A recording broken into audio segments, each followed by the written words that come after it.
you come from way down south. Now don't tell me, let me guess, you from the town that I love best. Talk Memphis, I wish you would. Talk Memphis, you sound so good. Talk Memphis, high on the bluff. I swear I can't get enough listening to you talk that stuff. Talk Memphis, oh yeah, talk Memphis. This is the Memphis Real Estate Hour with your host, Dean Harris, on KWAM. And now, here's your host, Dean Harris.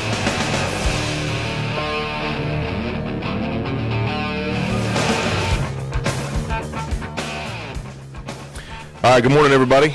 I am your host, Dean Harris, with Crestcore Realty, and I'm happy to be here this morning. Thank you for tuning in here on AM 990 Memphis, FM 107.9, or online at www.kwam990.com. The Memphis Real Estate Hour will concentrate on investing in Memphis real estate, and we will focus solely on that. We talk a little bit about our residential market, but our main focus is going to be on investing in Memphis, and I enjoy having local professionals here on the show, so we're excited to be here and excited to talk about some investment real estate this morning. I remind you guys every single show that I am an investor. If you have that old home that you need to sell quickly, or if you have someone that is that you know that's needing to sell quickly, give me a call or text. It's fine, 901-619-6170, and we'll get you a cash offer on that home today. I don't care what the condition is, by the way. I mean, it could be torn up, burnt out, doesn't matter. Just give me a call or a text, and I'm happy to help you sell that thing today. Facebook Live, guys, we're on Facebook Live.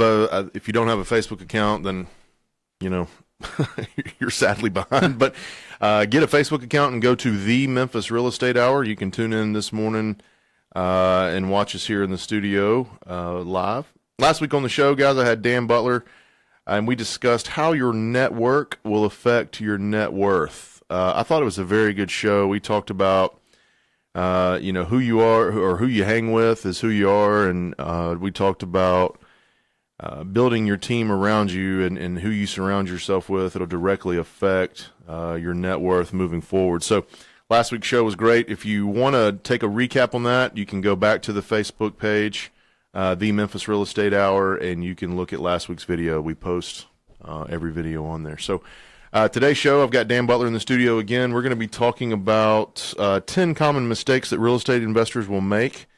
We're going to try to point those out to you as clear as day, so you don't make those same mistakes that we all have made and learned from. I've got an investment of the week. I've got one property today that you will not be able to miss. It's free money, as I like to call it. We're going to give you that address and the details on that at the bottom of the hour around 8:30. So today, Dan, welcome to the show. How are you? Yeah, good morning. Good. Let's dive right into this. I want to talk about 10 common mistakes that real estate investors will make. In our line of work, we see mistakes, we see good things, we see bad things. I mean, what is, when you hear or when you think of 10 common mistakes, what's the first thing that pops to your mind that an investor will make, or a mistake that they'll make? You know, just jumping right in without really understanding what they're getting into. Mm-hmm. You know, a family friend, somebody said, hey, real estate make you a lot of money. Sounds cool. Sounds great, sounds a good way to invest. You know, the stock market's not doing well, only get 0.5% on my annuity or something like that, and they just jump right in. So that's probably the most common mistake that I see. You know, especially like in the turnkey world, they're selling a very passive investment, and so a lot of those guys just want to check every month. Yeah. Well, that leads to frustration. You know, they don't understand what a rehab entails, or how often a tenant moves out, or actually a tenant does pay late or does do damage to your house. That happens. So there's all these kind of things, and reading books. We've talked about this a lot in the past. Reading books, bigger podcast, reading forums on real estate, just jumping in and just getting some basic knowledge so you know what questions to ask whoever you're going to work with, wherever that is, whether it's turnkey or non-turnkey or buying your own or whatever that looks like. I've told investors before, you and I have talked about this, about how great it is for us on our end if the investor or potential investor has read has researched, has done some homework. So we use this analogy that, you know, he's on level 6 of a 20-story building versus in the basement. 0, 1, basement minus 1. Right. So it helps us, and it's such a better conversation for them if they somewhat understand what we're doing, what to look for, what not to look for, or what to avoid. So that's one of the things that sticks out to me. You just mentioned Bigger Pockets. I think that's a great website for investors to get on and just learn. I mean, it talks a whole lot about different markets, so it doesn't necessarily focus on Memphis, but we get so much information from it. I can't tell how many people said that they've listened to every podcast, read thousands of forums, and that can be dangerous too. It can be dangerous, but it also just helps them, put together their own beliefs, their own thoughts of what they want to do and how they want to do it, and then gets the questions, because a lot of it's negativity, right? Yes. Oh, I got scammed by doing this, or watch out for this kind of contractor, or make sure you get this up front, sign paper, all kinds of stuff that you learn up front that you just never would know if you just wrote a check to somebody and said, all right, I want that house. Thanks a lot. Thanks. And no, that's what a lot of, turnkey investors, if they don't do this homework, they fall into that trap because it is so easy just to slide right into. It's a cash flowing, thing. And then you start getting down the road and you think, gosh, maybe I wish I would have researched a little bit more, learned a little bit more. Yeah. They hear it's just a good investment. They just want to check and then don't learn the terminology. So, need to see for the future and learn. I mean, my thing was plan. I don't think they look out far enough. Yeah, that's great. They don't forecast. It looks great day one. Looks great day What's one. 30, 60, 90, a year out? What does that look like? What's it look like in 3 years? Right. I mean, we specialize in buy and holds. I mean, we do all kinds of investing, but buy and hold is really our bread and butter. And it's really trained me over the past 5 or 6 years of specifically dealing with this to learn to look not just 6 months and 12 months, but look 3 years, look 5 years. What is this house you're going to buy look like in 5 years? That's one reason why we don't buy siding houses, or not as many. Not as many, right? Because in 5 or 6 years it can deteriorate. So it's just one thing to focus on, I guess, is continue to look in the future, continue to forecast out much further than what you would think you would need to. So that's number one. They don't do any research. They don't have enough knowledge, to move forward. What's number two? What's the second thing people kind of look at? Yeah, trust. And I think it kind of plays into number one, right? Without doing research, you just jump in, hear about a good product, or hear somebody selling, on the radio. Dean selling the cash deal. Some jerk on the radio. Yeah. Or a podcast or something, somebody that they got referred to that's selling them some big return and promise of the sky and just without doing the research. So, unfortunately we live in a world where, you would think trust and integrity is just a given, but it's not a given in the real estate industry. And that's, no. And I mean, I help fix, you're involved in that as well from the buy and sell, but just help fix investors. I mean, I had a guy this morning. I woke up this morning, a guy from Israel. I need to talk to you ASAP. I need to move. A whole big apartment building. He wants to move it ASAP because, it's just, I could just tell you stories that he's gotten scammed out of thousands. And I've got, went and had to go. Who scammed him? No, I'm just kidding. Don't answer that. No, don't answer that. But I get down these rabbit holes and have to show, and you find out they got scammed for thousands where there was one invoice that the contractor didn't even exist. There was no phone number. The website didn't exist. And it was $14,000 invoice for appliances. That's just one example that I could name hundreds of. How much of your day is that? How much of your day now consists of people that you've helped over the years buy property? They've bought it, or you didn't help them buy, and you're managing it for them or whatever, and they come to you and they say, I either didn't buy this right, or somebody has scammed me, or I bet 25% of my day is spent. A quarter of your day is helping others that have been, just not treated the right way. Another example that we just dealt with was, investor paying for a house at closing and paid all the rehab up front.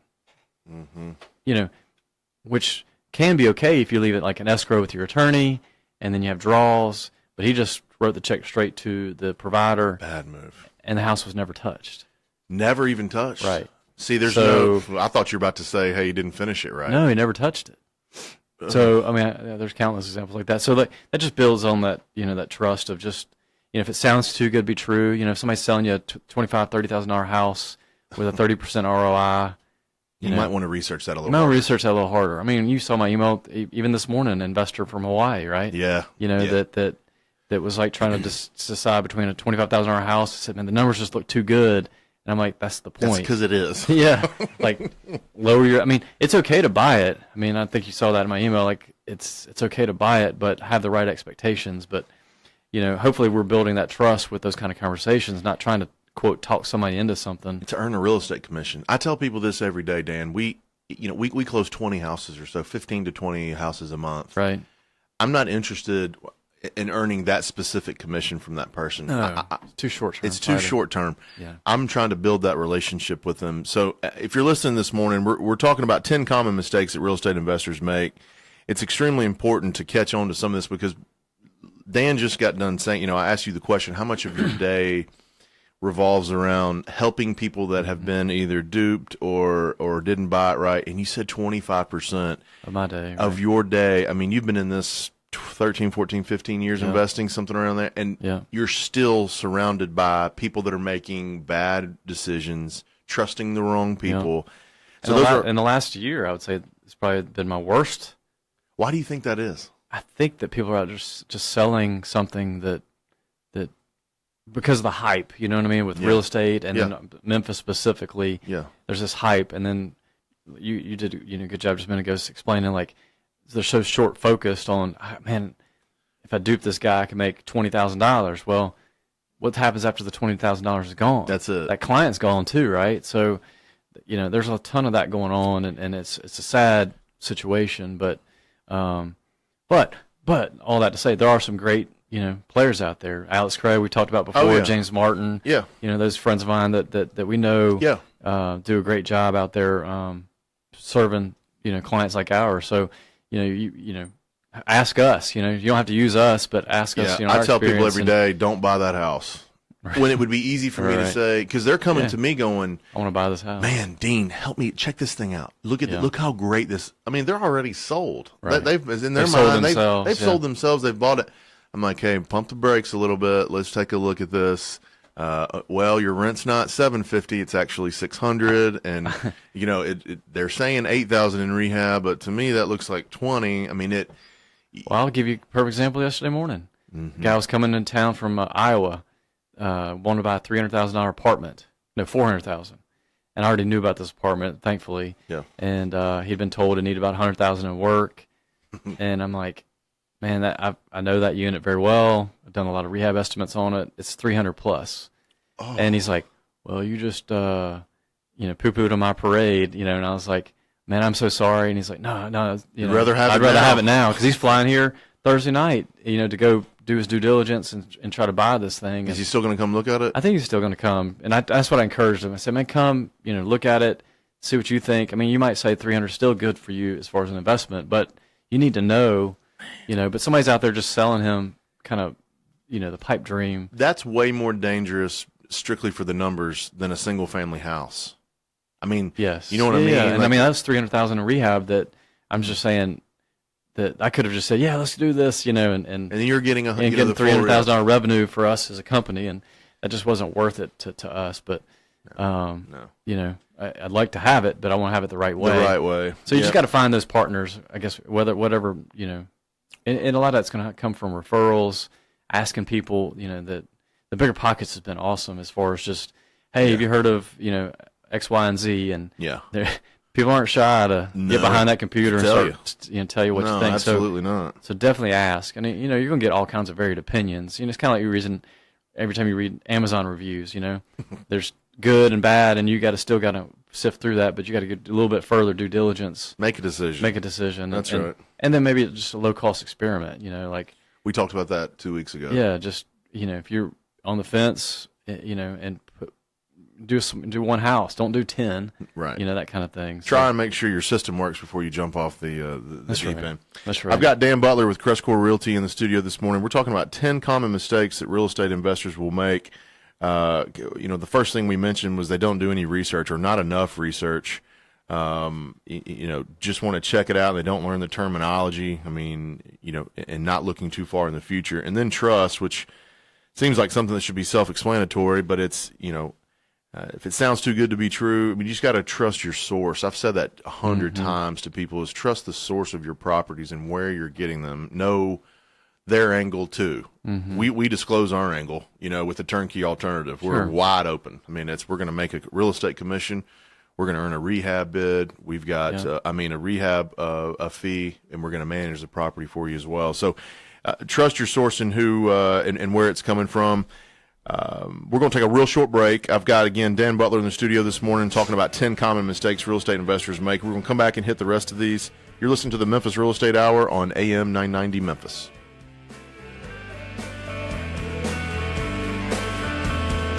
Darling, don't you go and cut your hair. Do you think it's gonna make him change? After this.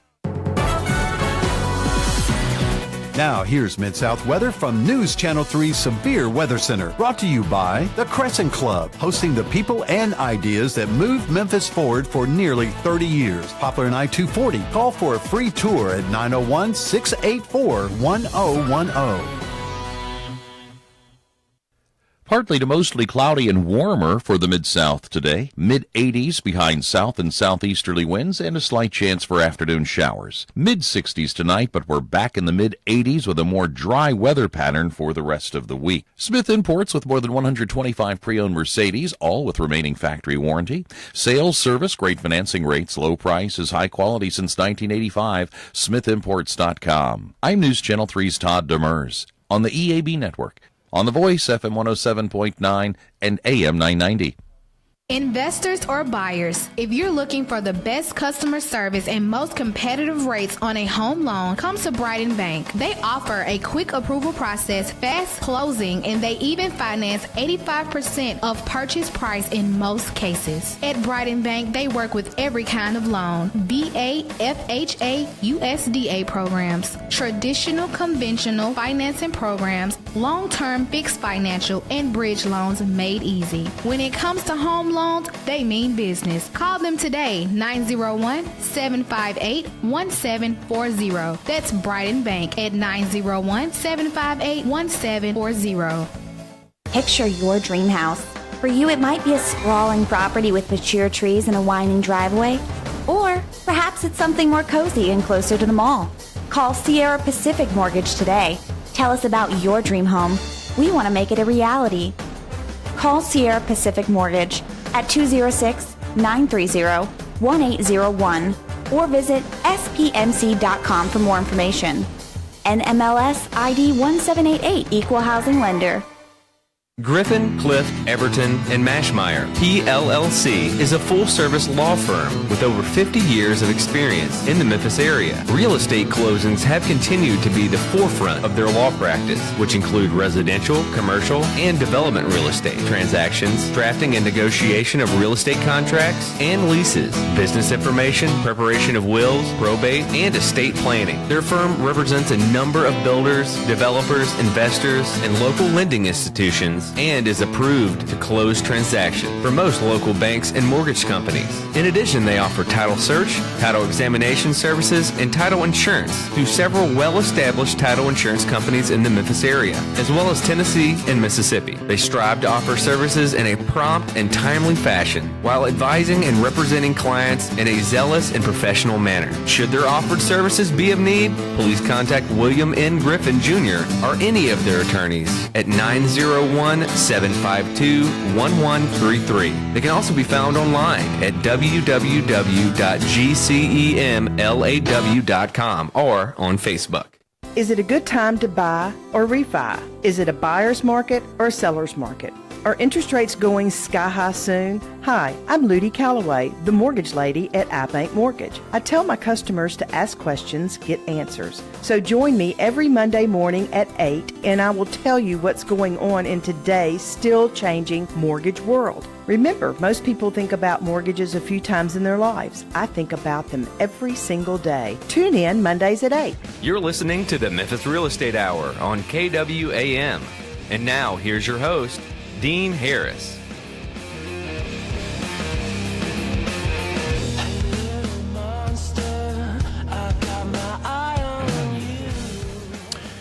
All right, welcome back to the Memphis Real Estate Hour. We were talking 10 common mistakes that real estate investors will make. The first two were do your own research, or don't do any research, have no knowledge of the market, the basics for buying, rehabbing, and managing, and then trust. That seems like that'd be self-explanatory, but if it doesn't pass the sniff test, it's probably not going to pass. Yeah. If it looks and smells bad, it means it's bad. Yeah. The next one is assume. Number 3. So we had don't do any research and have no knowledge of the basics, trust, and then assume. I know what happens, what I've always grown up being told, if you assume, right? Yeah. So don't assume the way a rehab is done, right? And the way a house is managed. I mean, or cost or anything. Yeah, get hard numbers, get hard facts, get everything you can get. Take out the subjective of everything you do in this business. What's the easiest thing to assume? When I hand you a house, what's the easiest thing to assume? What do you mean? I got one. Yeah, okay. If somebody asks me and they look and they see for the first time the bed and bath count, they just assume that that's right. Right. You know what I mean? Like, right. I can't count the times that I've had somebody come to me and they say, "Hey, this looks like a 3.1.5 over in 38111." Mm-hmm. I'm like, okay, that's great. What's the rent? Oh, $750. Okay, well that sounds great too. Let me look this up for you. No, that's a 2-bedroom, 1 bath. Right. And the rent's actually $550. Right. So I mean, although it's that's a big one. That's oh my huge. Gosh. What if you bought that house on those assumptions and get stuck with $550 versus $750, and you could possibly be upside down in your monthly intake and output. So I mean, and I think the whole premise behind assuming is that it creates what's going to happen. What's the end result?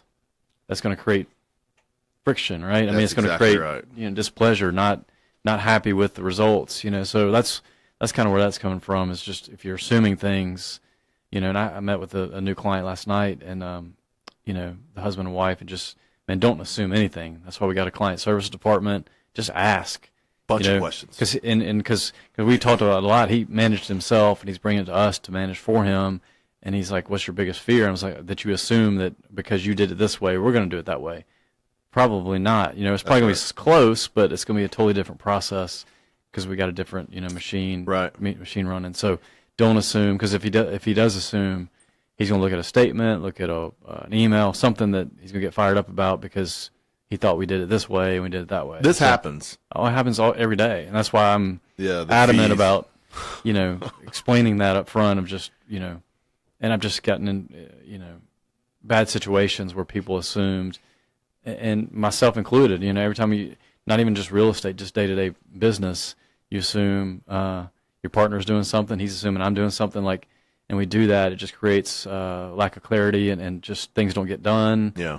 So it applies to just not only this, but just to your day-to-day life. So the fees that we're speaking about, that's what I hear the most, and we've created something in our videos. The turnkey alternative videos have helped with that. Oh, good. Because it's not we lay everything out in it. Just throw it all out there. Yeah, throw it all out. Our transaction fee, everything that we have, we put on there, and it's eliminated a lot of those questions. So the fees that are paid. I mean, you got to understand that. If you're an investor out there and you're going to hire a management company to manage your properties for you, I mean, they've got to.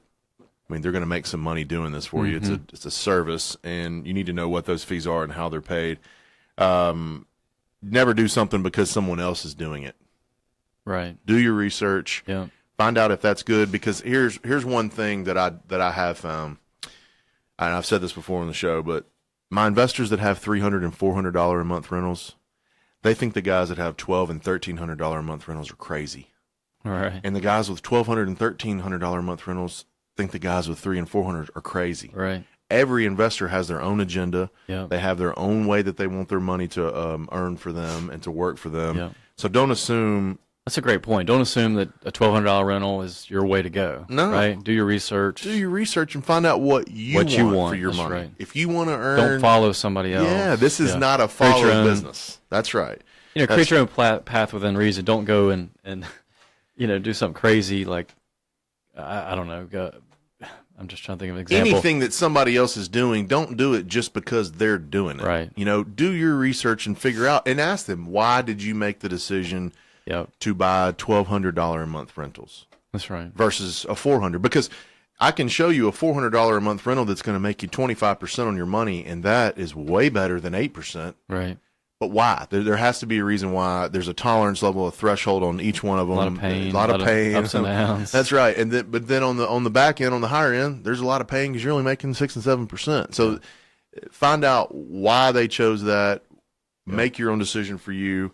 Also, too, I love this one. They go for the cheapest service. Yeah, it's huge. And here's what this is kind of a general rule of thumb. It doesn't always work, and you can't get 3 quotes for everything. But if you got 3 quotes, never choose the cheapest or the highest, that one right in the middle. You figure he's being the most honest with you about what's to come. He seems like he's going to make a fair profit on the deal, but never just go for the cheapest thing. Well, the examples I think of is, we've talked about that one in the past, closing attorneys. The cheapest one probably is a factory, for lack of better words, and they're churning and burning, and they're not paying attention to detail, and that's one place you need somebody paying attention to detail. I get in a lot of conversation with this with contractors. Hey, well, this one's $2,000 cheaper. Well, let me see the scope of work. Like, come on, let's right. Pretty much. Now there is going to be variances. I don't want to say that's always going to be 1-to-1, but if you got a huge discrepancy on, say, especially a $5,000 job, $5,000 and one's to $3,000. There's something missing.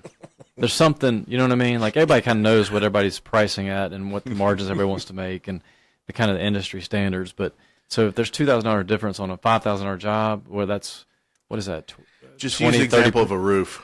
If you get a $5,500 quote on a roof and a $3,000 quote on a roof, something's different. Adding up. So to your point, does that contract have workers' comp, general liability?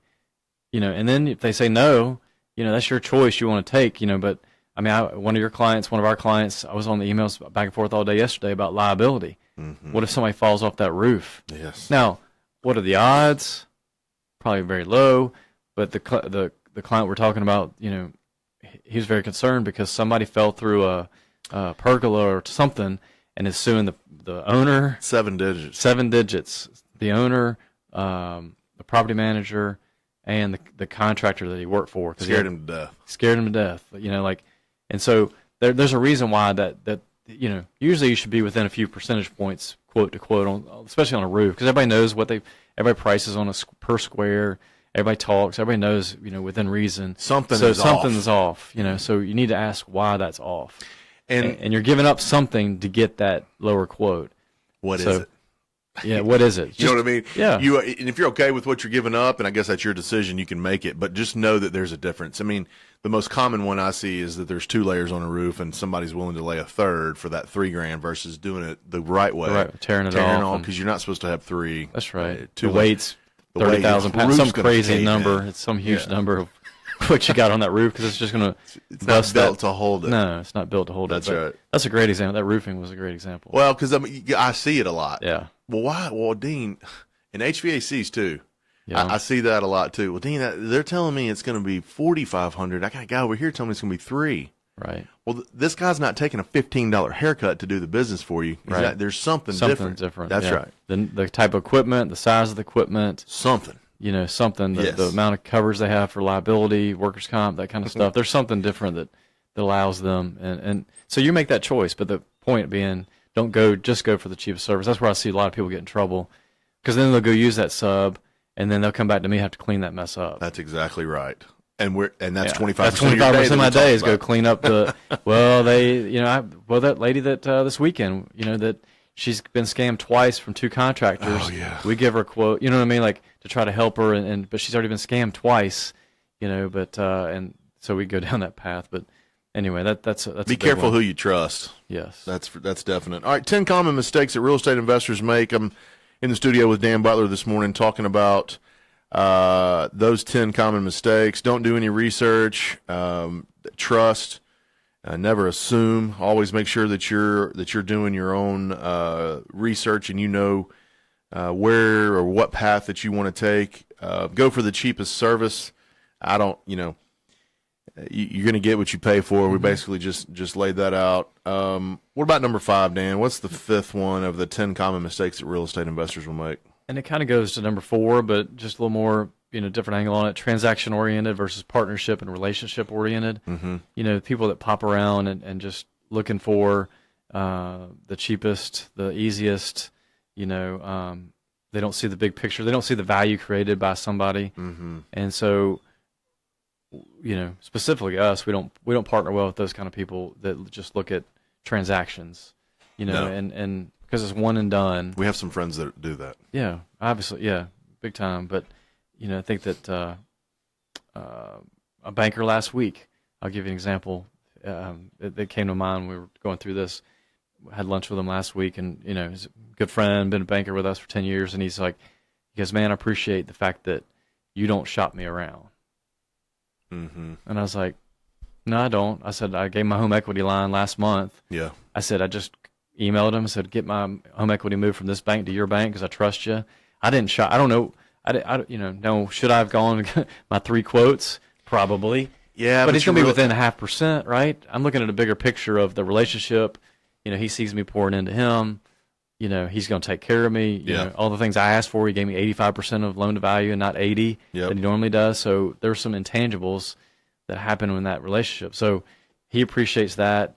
I appreciate it, and we all move forward faster together in that regard. Does that make sense? It makes 100% sense. I preach this to my investors daily that we're not in this to sell you this house. I'm helping you build a business. Right. I am a real estate agent. I do earn my income off real estate transactions, but I'm not. If I'm not, the last one wasn't good for me. You know what I mean? Like, you're not going to buy the next one. So I mean, it's not necessarily let's sell this house and get it done today. It's let's help you build a path here for wealth to build your business. I mean it is a partnership between myself and that other person. I have a new investor that has just kind of come on board with us, and I was talking about that specifically. That hey, I'm not. You're going to close on these couple of first houses, and it's not like I'm gone anywhere. I'm here.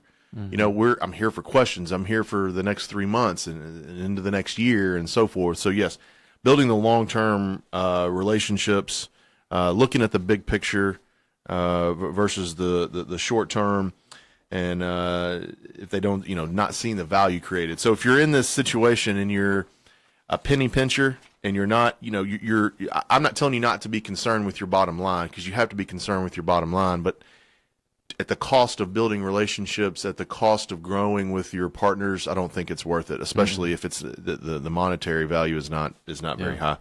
Let's go to number 6, Dan. What's number 6? Going too fast. We get that a lot. Yeah.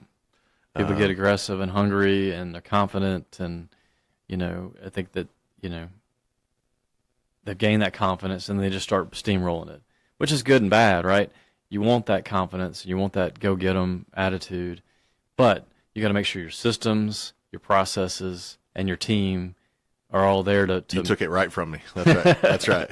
To match, right? You got to have all that lined up. If you don't, if we're not prepared as Crestcore to help you go get 10 houses this month, either you got to find another team or wait and let us, help you get to that point, right? So and understand that, but that was my biggest one. There was.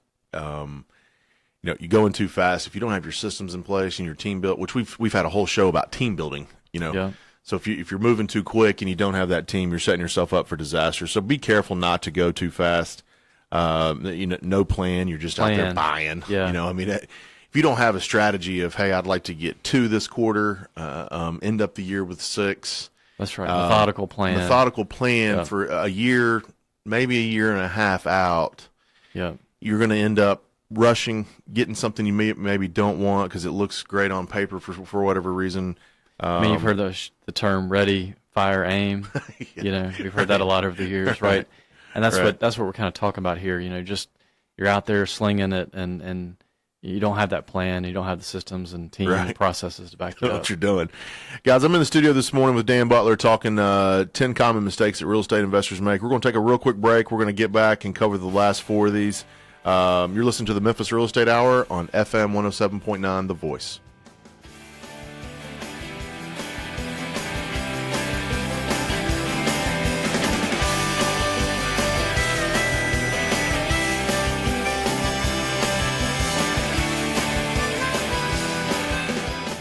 You're listening to the Memphis Real Estate Hour on KWAM.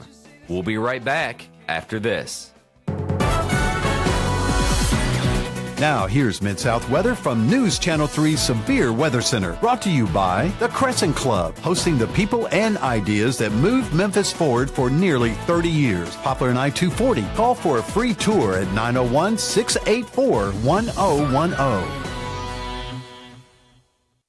Partly to mostly cloudy and warmer for the Mid-South today. Mid-80s behind south and southeasterly winds and a slight chance for afternoon showers. Mid-60s tonight, but we're back in the mid-80s with a more dry weather pattern for the rest of the week. Smith Imports with more than 125 pre-owned Mercedes, all with remaining factory warranty. Sales, service, great financing rates, low prices, high quality since 1985. SmithImports.com. I'm News Channel 3's Todd Demers on the EAB network. On The Voice, FM 107.9 and AM 990.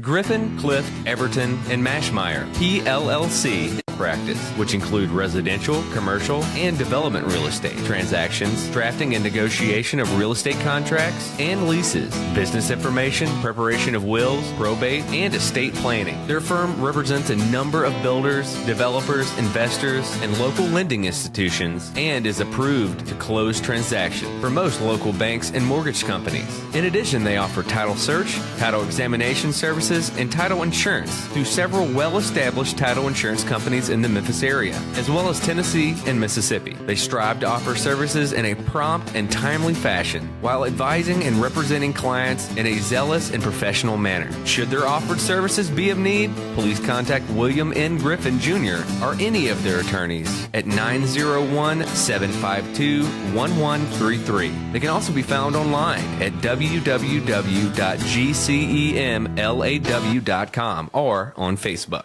Is it a good time to buy or refi? Is it a buyer's market or a seller's market? Are interest rates going sky high soon? Hi, I'm Ludi Calloway, the mortgage lady at iBank Mortgage. I tell my customers to ask questions, get answers. So join me every Monday morning at 8 and I will tell you what's going on in today's still changing mortgage world. Remember, most people think about mortgages a few times in their lives. I think about them every single day. Tune in Mondays at 8. Investors or buyers, if you're looking for the best customer service and most competitive rates on a home loan, come to Brighton Bank. They offer a quick approval process, fast closing, and they even finance 85% of purchase price in most cases. At Brighton Bank, they work with every kind of loan, VA, FHA, USDA programs, traditional, conventional financing programs, long-term fixed financial, and bridge loans made easy. When it comes to home loans, they mean business. Call them today, 901-758-1740. That's Brighton Bank at 901-758-1740. Picture your dream house. For you, it might be a sprawling property with mature trees and a winding driveway. Or perhaps it's something more cozy and closer to the mall. Call Sierra Pacific Mortgage today. Tell us about your dream home. We want to make it a reality.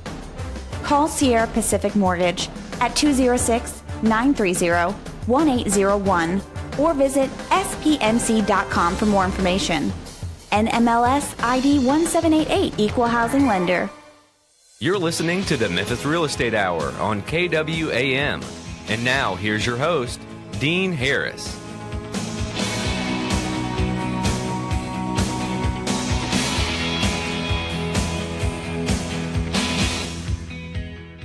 All right, welcome back to the Memphis Real Estate Hour. Little cranberries there, Gil? Yeah, nice. Nice pulling in the cranberries on this morning. Welcome back to the Memphis Real Estate Hour. I am your host, Dean Harris. I've got Dan Butler in the studio with me this morning. We're talking about 10 common mistakes that real estate investors will make. Don't do any research, not knowing the basics. Sometimes they trust who they shouldn't. They assume. Go for the cheapest service. That's a huge no-no. Transaction-oriented versus partners and relationships. And then we talked about going too fast. Dan, what's number 7 on 10 common mistakes that investors will make? Not enough in reserves. That's a big one. It is a big one. I had a conversation with an investor this week. We had a 4-house package going. It turned out that the appraisal came in low on one of the 4. And he could still move on it, but it put his reserves in question. So we, pulled it out. Or? We did. We pulled the house out, made it a 3-house package, and he wasn't happy. That's something he wanted, that 4th home. But at the end of the day, he decided we both. He was like, what do you think of having a couple of $1,000 before? I was like, well, that's not enough money. You need a little bit more than that. So we made that decision to drop the house and make sure that he had enough reserves for those 3 homes. Buying with no cash left in the bank, that's one of the biggest mistakes. What are some of the things that set you up for? Rehab you can't do. Yeah, and it's, some of it's just being methodical, right? And just, that's why you've always heard with Douglas and I, one of our, kind of non-negotiables is, we want to buy stuff no money down, but we're in a different place. And what that means is we want to keep our cash in the reserves to handle the ups and downs, the roof that might happen, the HVAC, the fire, whatever that may be, have that available. And so we see a lot of investors buy and they just put, every bit of their money into that property or sets of, like your example. Yeah. He bought those 4, had to come up with $10,000 for just the hypothetical to make the deal close. Now he's only got $2,000 left in his savings. And instead of having $12,000, and then 2 go vacant right after he purchases. Boom. Sunk right there. Sunk right there. Just, and I've seen that happen with, somebody that went from, say, we had a client one time that took 3 or 4 or 5 years to take 10 houses, and then in 1 year bought another 10. Well, it would have worked if everything went great, but, big roll of the dice. The vacancies happened, and there was no reserves, and that just was a recipe for disaster. So the reserves is a big deal to not just put all your eggs in that one basket and go. Make sure you got something on the side. It'll eat you up quick. Yes. It's inexplainable or unexplainable why you'll push yourself that much. Don't push yourself. Don't push your business that hard. Don't make this one house or the set of houses that could ruin you for 7 years. That's, you know what I mean? That's perfect. Probably, that's perfect. Don't, if you got a business going, 5, 6, 7 houses, and you got a great opportunity here to buy another one or even 4, whatever, but it's going to press you and it's going to push you financially. It's going to strain your business to where you're hoping something's going to happen. Right. That's not hoping is not the no. Hoping is not happen versus if it does happen, I'll do X, Y, and Z. That's back to that plan, right? That's right. About going too fast, that kind of thing. But so if you have the plan and know how you're going to handle it, then you should be fine. But just know that reserves are needed and they do get called upon. And like I said, out of 10 different investors, maybe only 2 this happens to, but it's going to happen. It's going to happen to you. That's exactly right. Dan, what's number 8? Emotions versus treating this thing as an emotional basket case versus a business. I had that conversation yesterday with some new clients. Like, these have been your babies, these have been your tenants, but we got a job to do. Like they got to pay. Tough love. I told a lady Saturday. I met a lady Saturday at a house. It was her mom's house, and they were in there scrubbing. They had gloves on and just scrubbing the walls, painting, doing all this stuff, and they were real proud of the product, right? And which looked great. I said, ladies, this is the best this house is ever going to look from today. Take a picture. This is the best it's going to. They just started. They looked at me cockeyed for a minute, and they just started laughing. They got what I was saying. Like, whoever's coming in after them, that's not their mom. That was their mom's house. They're not going to care. They're not going to treat it like her mom. You know, her mom tended her glove and kept it clean every day, and she was retired and planted flowers and, you know, just all that kind of stuff. And and your tenants probably, you know, the odds are they're not going to treat it the same way as an owner of that house would. So, which is why we don't put comfy carpet into rental houses. That's right. We use hard surfaces. That's right. Because they're not going to take care of that carpet. They're not going to vacuum it regularly. They're not going to keep it up. Yeah. They're just going to step on it and continue to keep moving. So, yes. Same thing with vacancies, you know, repairs and that kind of stuff. I think that, you know, just look at it, you know, as a business. And if it's, you know, if it's just going to happen, stuff is going to happen. I guess that's probably the easiest way to say it. Keep your emotions out of it. 10 common mistakes real estate investors make. We're on number 8 here, emotions versus business. I like, let's move to number 9, long-term perspective. This is something we can spend a minute or two on, but treat real estate like a stock. You know, I get a lot of investors that don't look way down the road. We talked about this in another one of ours. Which one was it? Number 2, I think, trust, I believe, or no, transaction oriented versus partnership. Emotion, you know, long-term perspective to me is the most important thing in this. I mean, if you're looking at the next 3 months or the next 12 months, you're not looking at this right. You know, if you're a house flipper, okay, well then you need to look at every 6 months. If you're a buy and hold real estate investor, and you're not looking long-term, 3, 5, 10 years down the road at what the area is going to be, the house is going to be, I don't think you're doing it right. You agree? Yeah.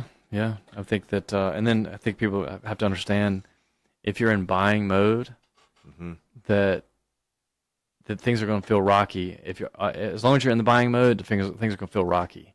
Meaning, it's kind of like taking off an airplane. You get to 10,000 feet. What do you think of when you think of 10,000 feet? You're kind of settling out. You're still climbing, but you've gone through the turbulence and all that rockiness. And that's what I always equate to, like, buying houses. Like, if you're buying, you're going to be below 10,000 feet, and things are, you know, it takes 6 months for a house to kind of settle out. You know, when it hadn't been lived in for 2 years, rehabbed it. You can have the best rehab in the world, but you're going to have little things that are going to pop up that you have to address when all the drains are running at one time with 2 kids and parents and dishwashers and all that kind of stuff. So having that long-term perspective, knowing that it takes things to settle out. So your return that first year might not be your 8%. Yep. You know, but let's look at year 2 or 6 months into year 2 and let's see, are we tracking where we need to be? That's right. You know, that kind of thing. So don't just throw in the towel. One thing you've always told me too, and it's, you know, I've had investors ask me the question, I've used this 100 times, is what's the magic number before things don't really start to drag you down? Meaning, you know, what are the magic number of homes that you need to own before a busted water heater doesn't make you lose your mind? I mean, I think 10 has always been my number. That I always tell people that to try to shoot for 10 plus. Right. Try to go for 10. I mean, you have 1 or 2, you know, it's a good little side investment, but you're going to be putting money into it. Yes. Just because at some point, now you might make it up year 2. Right. That water heater year 1 is going to be pulling, you know, from your reserves. That's right. And next year might not have that, but you know, if you had 10 houses, the culmination of all the reserves helps pay for, you know, absolutely miscellaneous expenses that happen. You know, you're at 10 or 11, you got 10 or 11 rent checks coming in, and your HVAC goes out on one of your houses. It's not the end of the world. If you've got one house or 2 houses, it feels like the end of the world. You got a $4,000 expense now. Right. That blows your returns for a year or 2, for that's sure. Right. So long-term perspective, that's number 9. Number 10 is my favorite, Dan. What's number 10? Buy right. We talk about that on the show all the time. Yeah. Buy right. A lot of people say, Dean, is this a good real estate investment? If you buy it right, everyone is. That's right. If you buy a house right, I don't care where it's at or what it is, if you buy it right, it's a good investment. Now, buying right in different zip codes can mean 2 different things. You know, that's right. Buying right in Raleigh is way different than buying right in South Memphis. So you got to know your area. You got to know your street. Area. That's right. Know your zip code. But yeah, buying right's absolutely, you know, and I think that, and this is just personal opinion, but when you talk about buying something above appraised value, that just doesn't, that's not buying right in my opinion. And again, that's my opinion. Yeah. But I think we've done the math before, right? On a 30-year note, that takes 13 years just to pay it down to what now you hope there's maybe some appreciation, but if you just say it stays, say that $100,000 house, it's still worth $100,000 house. It takes 13 years to pay down. If you paid $120 for it, it paid a premium for it, and then I think it was like 6 or 7 years on a 15-year note. So buy right's absolutely critical to this. One of the biggest things I preach to everybody is, we'll get a house from a wholesaler and they'll want $50,000, and every box checks off except for the price, right? The rehab's good, the location's good, the bed and bath count's good, tenants in place, but they want $10,000 more than what we should pay for it, or they want $5,000. Whatever the number is, I think you should be able to separate yourself from the emotions of buying the home. Yep. Back to number 8. That's right. Yep. We've talked about this. Separate yourself from getting caught up in the excitement of doing it. Yep. I just got one under contract too, and of course it was exciting to do. But what's the first thing we did? We verified the rent. We verified the location, the condition. There was everything that we did first. And then, of course, verified that we bought it right. We did actually do that. So but you could resell it tomorrow for what you got into it. Yeah, that's all you care about, right? That's exactly right. If I can, if something goes wrong with me or with the house or with my business, I can turn around and look to my whole, group of investors and get rid of that thing right away. So buying right is extremely important. I think we've got time for a bonus. Dan, what's the bonus number 11? Just do ongoing analysis. I think you read your word, trim the fat. Yeah. Don't hold on to something that goes back to emotion, right? Well, I've already spent this money. I learned in manufacturing that that's a sunk cost. Yeah. So if you got a house that continues to cost you money, trim the fat. Don't let that drag your portfolio down. So if you have 10 houses and 2 are constantly, dragging you down, it's time to do something with them. Time to do something. Time to move. And I think that's where a lot of people get hung up. They create a portfolio, and they wonder why. And I've had several investors that we've done this analysis for that have 30, 40, 50 houses, and usually about 10% of them, they don't feel that the numbers are right, and you look at it, and 10% of them are what's dragging the portfolio down. We just did that with a client last 6 months, sold 4 or 5 of his properties. Yep. And guess what? This month, the numbers were right on. It was awesome.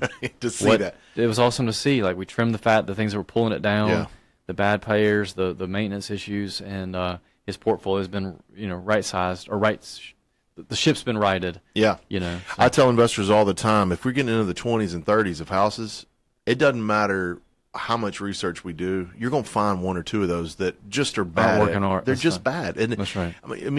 And I've analyzed this with investors that we've come back and we've said, well, why isn't this one working? Well, look at our notes from when we bought it. Everything checked off. Right. We couldn't have done a better job up front. It's just the unforeseeable things that happen in a home. That's right. Tenants come in and take bad care of the house. You can't predict that, Right. You just can't. So buying it, don't go do your ongoing analysis of their portfolios. Make sure that you take care of that. Yep. Dan, thanks for coming in today. Man, 10 common mistakes real estate investors make. I did not have time to get us our investment of the week, so that's the second week in a row we haven't been able to do that. So look, call me or text me after the show, 901-619-6170, or shoot me an email, dean@crestcore.com. I'll be happy to give you the investment of the week this week. Thank you so much for listening to the Memphis Real Estate Hour. We'll see you next Tuesday at 8 a.m. right here on FM 107.9.